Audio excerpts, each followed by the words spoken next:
Bienvenidos a su canal Breaking Chemistry.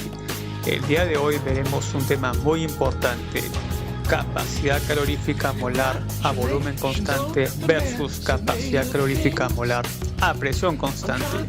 Disfrútenlo. El tema que vamos a ver a continuación viene a ser el estudio de la capacidad calorífica molar a volumen constante y la capacidad calorífica molar a presión constante. Pero para poder responder qué es la capacidad calorífica molar, ya sea volumen o a presión constante, tenemos que ver un tema anterior que es la calorimetría. ¿Qué significa calorimetría? Calorimetría significa medición del calor. Metría, medición. Calor viene a ser la energía que está en tránsito. Entonces ponemos aquí que el calor es la energía en tránsito debido a una diferencia de temperaturas. El calor siempre va a fluir de un cuerpo de mayor temperatura hacia uno de menor temperatura, ¿de acuerdo? Y esa energía en tránsito depende tanto de la variación de la temperatura como de la masa de la sustancia. ¿Cómo así? Hagamos un ejemplo en este papel. Supongamos que yo tengo una taza de café. Tengo una taza de café.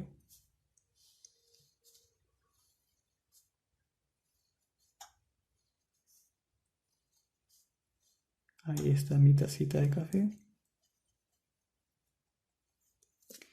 Que tiene una masa M, ¿de acuerdo? Una masa M. Y yo quiero elevar su temperatura de una temperatura 1, quiero llevarla hasta una temperatura 2. Y para hacer eso, voy a tener que agregarle una cierta cantidad de calor. Estamos una cierta cantidad de calor Q. Muy bien. Ahora, ahí nos damos cuenta de que el calor es proporcional a la variación de la temperatura. Entonces pondremos aquí que una cantidad infinitesimal de calor es directamente proporcional a la variación de la temperatura.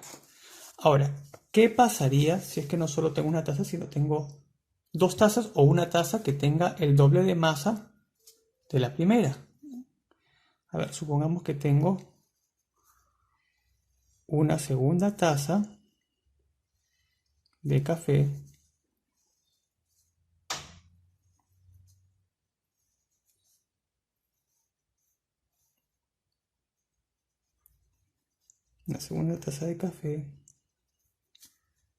cuya masa sea 2 veces la masa de la primera.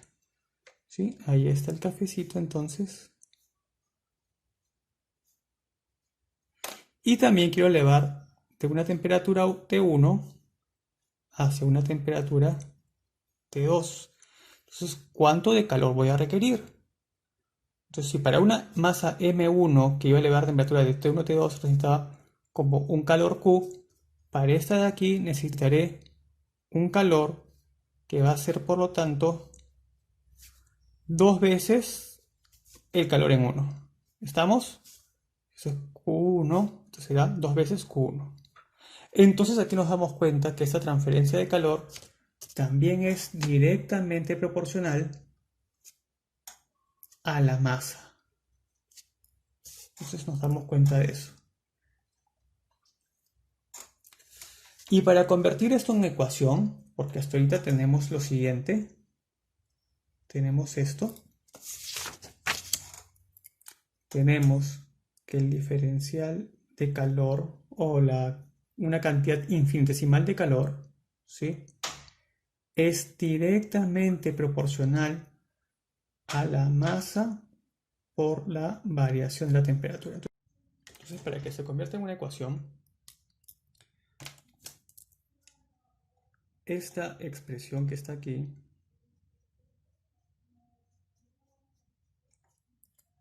requiere una constante.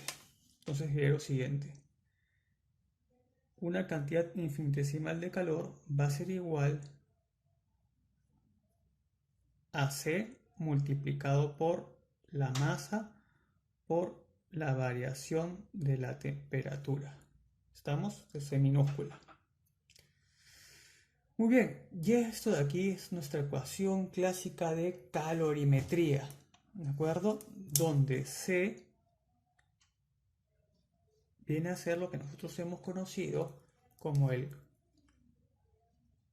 calor específico, donde C va a depender del tipo de sustancia, ¿no? El calor específico del hierro no es igual que el calor específico de aluminio y a su vez este no es igual al calor específico del agua. Entonces es característico de cada sustancia. Ahora hay que ver qué unidades tiene el calor específico. Para conocer qué unidades tiene el calor específico hay que despejarlo. Entonces diremos calor específico va a ser igual a ¿quién? Va a ser igual a la cantidad infinitesimal de calor dividido entre la masa, y ojo, entre el diferencial de temperatura. Como aquí estoy trabajando con cantidades infinitesimales, aquí no puede ser variación de temperatura, sino tiene que ser un diferencial de la temperatura. Corrijo aquí, ¿sí? Un diferencial de la temperatura.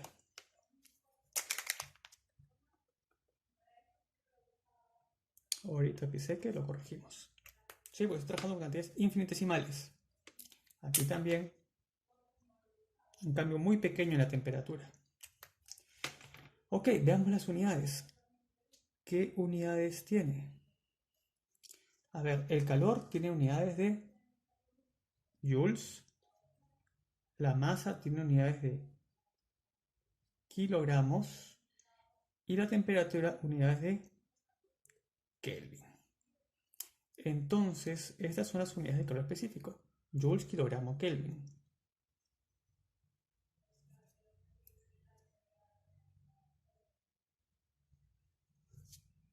Ya está. Ahora, pero esta ecuación la podemos todavía seguir mejorando. Nosotros sabemos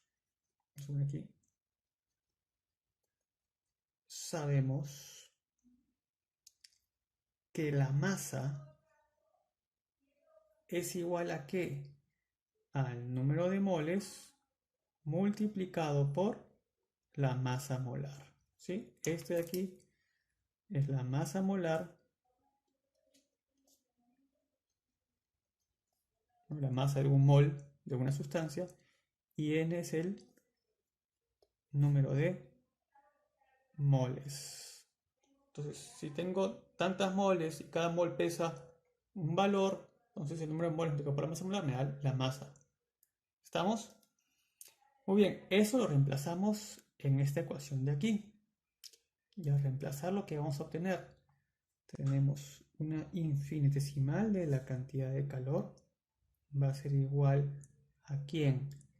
Al número de moles multiplicado por la masa molar por el calor específico, ¿sí?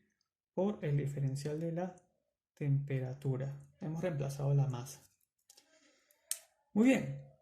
Y la multiplicación de esta cantidad por esta cantidad, o sea, de la masa molar por el calor específico, ¿sí?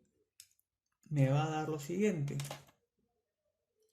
Cantidad infinitesimal de calor va a ser igual al número de moles por una C mayúscula que se va a llamar la capacidad calorífica molar. ¿Por qué? Porque incorpora justamente a la masa molar. Incorpora la masa molar. ¿Estamos? Y listo. Ya tengo esta ecuación que me va a servir para futuros procesos y operaciones. Muy bien. Entonces, vamos a despejar la capacidad calorífica molar, ¿no? Vamos a separar esto aquí, donde C es capacidad calorífica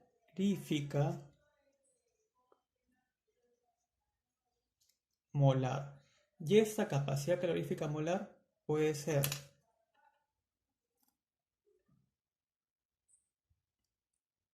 medida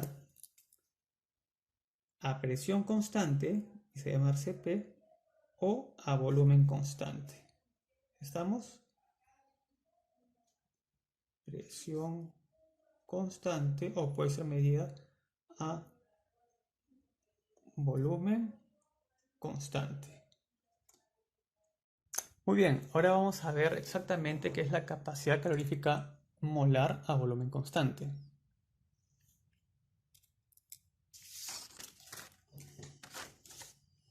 Vamos por aquí.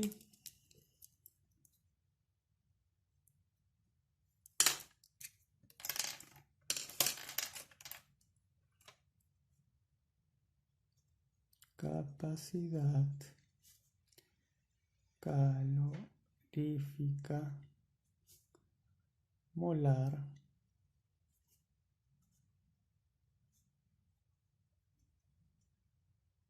a volumen constante.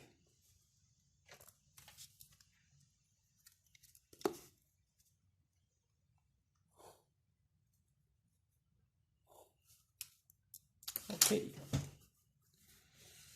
Entonces tenemos lo siguiente. Vamos a utilizar esta expresión de aquí, pero vamos a cambiar esta C por una C con un subíndice de B, de V o B chica. Tenemos esto. Para un cambio infinitesimal de calor, ¿sí?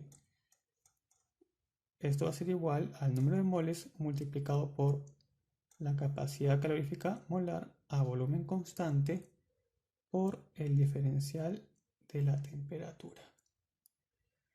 Muy bien, y para explicar esto, primero tenemos que entender la variación de la energía interna.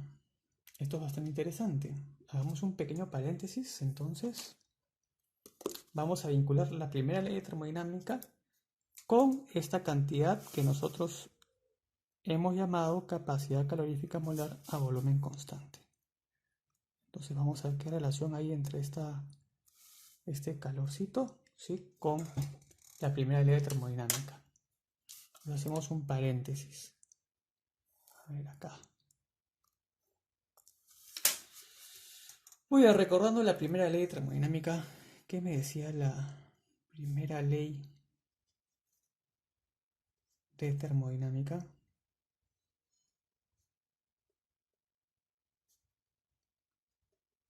Esta primera ley nos hablaba de una energía interna, ¿se acuerdan? La energía interna, ¿sí? U, que era la energía interna, era igual a ¿quién? A la sumatoria de las energías cinéticas más las energías potenciales, ¿no? Donde U, ¿quién era? La famosa energía interna.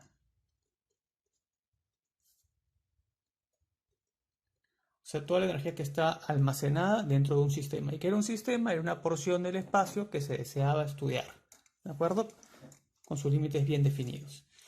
Ok, ahora, esa energía interna, U,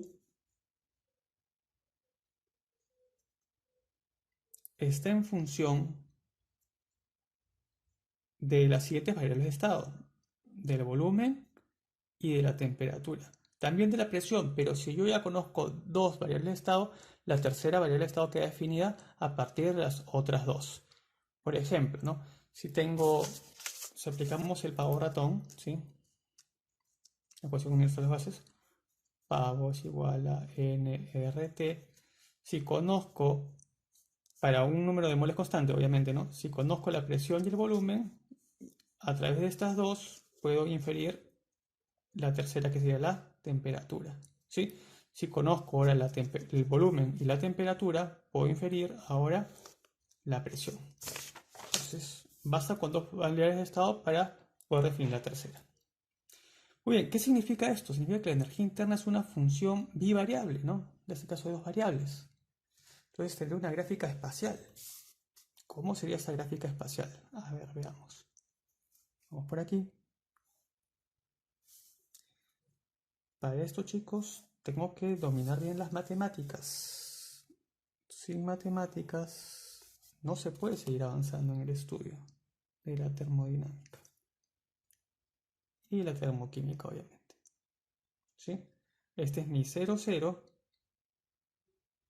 ¿Sí? Es un gráfico en el espacio. Y miren, mi dominio, ¿sí? Sería el volumen y la temperatura. Estamos porque son variables independientes y U sería la función de la variable dependiente. Entonces todo esto de acá, vamos a poner con lapicito.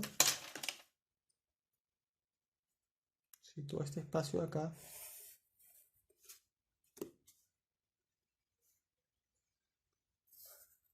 todo ese espacio sería mi dominio. ¿Sí?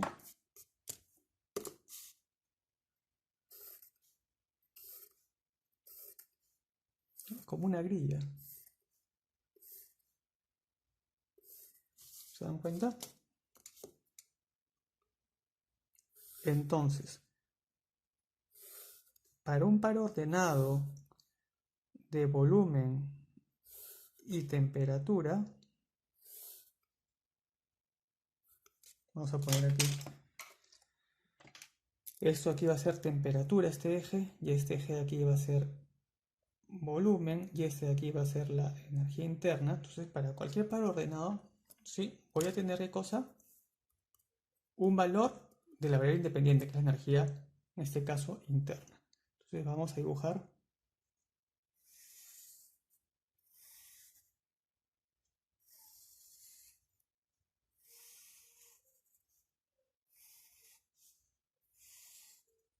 Ahí está. Entonces, esta superficie que parece una cáscara que acabo de dibujar aquí,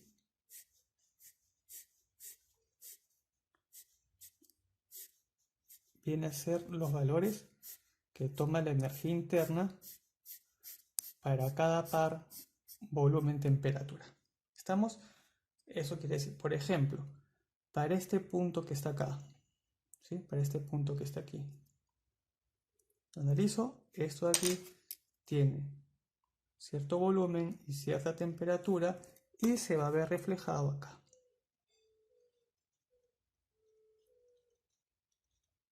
Aquí está reflejado. ¿Sí? Ok. Ahora, lo que yo quiero analizar en este caso es lo siguiente. ¿Cómo varía la energía interna respecto a la temperatura cuando el volumen es constante? Tomamos un volumen que sea constante. A ver, hagamos que el volumen sea constante. Yo quiero ver cómo se comporta cuando este volumen es constante, ya no varía. Entonces voy a trazar aquí toda esta recta, significa volumen constante. ¿Sí? Y ahora vamos a interceptar el plano de volumen constante con la superficie, ¿sí?, de la función de la energía interna. A ver, levantamos un plano. Aquí está. Este plano. Vamos a levantarlo así. Y fíjense, ¿dónde se intercepta? Se va a interceptar en todo la intercepción de este plano que está acá, ¿no? Voy a pintarlo. No sé, lo dibujaré mejor.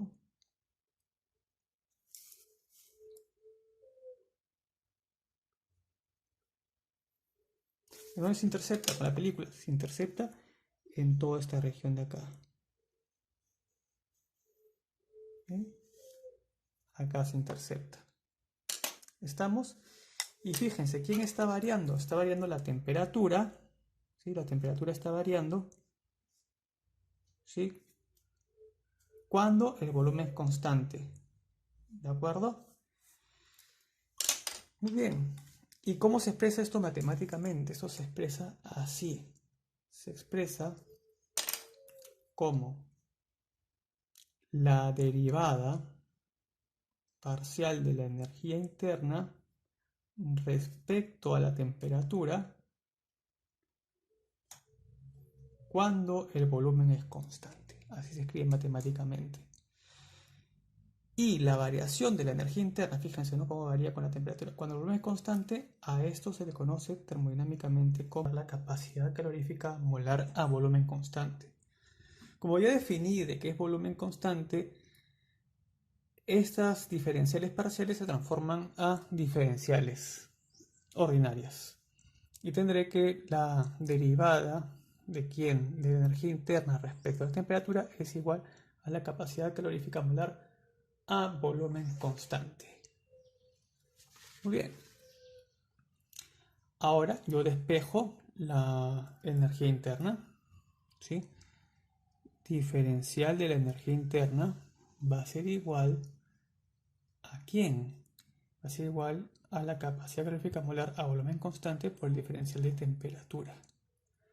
Ok, pero esto es solo para una mol. Si quiero para n moles,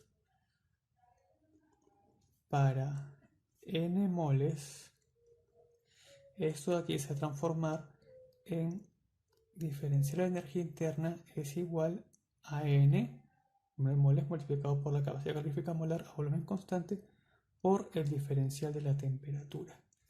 Aquí tenemos una ecuación muy simpática que vemos como un cambio en la temperatura, ¿sí? Un cambio infinitesimal en la temperatura genera un cambio infinitesimal en la energía interna. Ok, y ahora veamos qué es un proceso isocórico. Un proceso isocórico es aquel que se da a volumen constante, justamente como el que hemos definido aquí, volumen constante. A ver, veamos un proceso isocórico o a volumen constante. Volumen igual a una constante. Veamos eso. Yo sé que aparentemente aquí se está complicando, pero más adelante van a entenderlo. Tranquilos. Vamos profundizando un poquito nomás sobre estos conceptos. Muy bien. De la primera ley de termodinámica. La primera ley de termodinámica nos dice lo siguiente. Nos dice que un incremento infinitesimal de la energía interna, ¿sí? Va a ser igual a un incremento infinitesimal de la cantidad de calor más un incremento infinitesimal de la cantidad de trabajo. ¿Estamos? Muy bien. Pero nosotros sabemos que el trabajo que es igual, el trabajo es igual a menos la presión por el diferencial del volumen. ¿De acuerdo? Eso lo vimos en el primer video que hicimos sobre la teoría cinética molecular. Ok, ahora, si el volumen no varía, es constante, no hay cambio en el volumen. O sea que la variación infinitesimal de volumen va a ser cero porque es volumen constante, no varía. Si es cero, ¿qué me va a quedar? Me va a quedar que el diferencial de la energía interna es igual a la cantidad infinitesimal de calor. Son iguales. Por lo tanto, yo puedo reemplazar aquí para un proceso isocórico, puedo decir que el diferencial de calor es igual a dU, pero dU es igual a N número de moles por Cv por el diferencial de temperatura, que es justamente la ecuación que tenemos acá. Entonces lo hemos comprobado. Ya sabemos que para un proceso isocórico la cantidad infinitesimal de calor es directamente proporcional a el incremento diferencial de la temperatura, ¿sí? A una capacidad calorífica molar a volumen constante. Y eso a su vez es igual a la energía interna. Entonces queda definido. ¿Qué más podemos adicionar a esto, a este descubrimiento? A ver, nosotros habíamos visto en el primer episodio de esta serie de clases, ¿no? En la teoría cinética molecular, vimos que la energía cinética translacional media, ¿sí? Recuerden, energía cinética translacional media, ¿sí? Energía cinética translacional media, más conocido como K sub TR, ¿a qué era igual? ¿A qué era igual esta energía? Pues esta energía era igual a 3 medios multiplicado por el número de moles por RT. ¿Se acuerdan? Sí, eso. Ahora, si queremos escribir esta ecuación en términos de incrementos infinitesimales, ¿sí? ¿Cómo sería? Sería que un incremento infinitesimal en esta energía de transición media va a ser igual a 3 medios del número de moles por R por el diferencial de la temperatura. Quiere decir que para un incremento infinitesimal de temperatura hay un incremento infinitesimal de la energía transicional media. Pero aquí nos damos algo interesante. ¿El calor qué hace? El calor, una vez que entra a un sistema, ¿sí? va a fluir a través de un sistema, va a incrementar las energías cinéticas moleculares. Es una energía en tránsito. Entonces va a acelerar a las partículas que están contenidas en el sistema. Y justamente eso es lo que hace la energía cinética translacional media, ¿no? Cómo se traslada una partícula de un lado a otro. Si aumenta la temperatura, aumenta también esta traslación de las partículas. Entonces yo puedo llegar a la conclusión, llego a la conclusión que el diferencial de calor, ¿sí? Bueno, el diferencial está mal dicho, ¿no? Sino la cantidad infinitesimal de calor va a ser igual a la cantidad infinitesimal de energía cinética translacional cuando hay un incremento infinitesimal de temperatura. ¿Estamos? Entonces, si lo igualamos, a ver, ¿el calor a qué es igual? El calor va a ser igual a NCB por diferencial de la temperatura y la energía cinética va a ser igual a 3 medios de nRT. ¿Quién se cancela aquí? Se cancela el número de moles. ¿Qué más se cancela? Se cancela, aquí es diferencial de temperatura, ojo, el diferencial de temperatura. ¿Y qué me queda? Que la capacidad calorífica molar a volumen constante para un gas ideal es igual a 3 medios. ¿De quién? De la constante universal de los gases. Y hemos llegado al meollo de este asunto. Y aquí lo dejamos y vamos a proseguir en la siguiente clase con la capacidad calorífica molar a presión constante. Espero que les haya gustado el video. ¿Sí? No se olviden de darle un me gusta.